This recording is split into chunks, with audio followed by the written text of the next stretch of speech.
ఈ సమయంలో తిరుపతికి వచ్చి దర్శనం చేసుకోవాలని హిందువులు కోరుకుంటారు.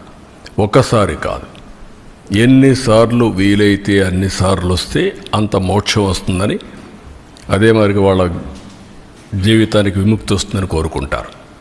అలాంటి పవిత్రమైన వెంకటేశ్వర స్వామితో పెట్టుకోవడం మంచిది కాదు.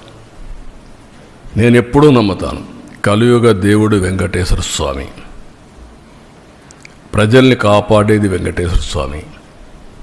మనకి ఏ సమస్యలున్నా మనం ఆయన మొక్కుకొని ఆయన మీద భారం వేసి పనిచేస్తాం.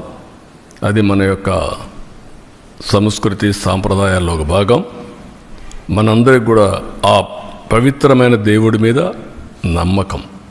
ఇప్పుడు జరిగింది నమ్మకం విశ్వాసం పైన దాడి, వెంకటేశ్వర స్వామి పైన దాడి. అది మంచి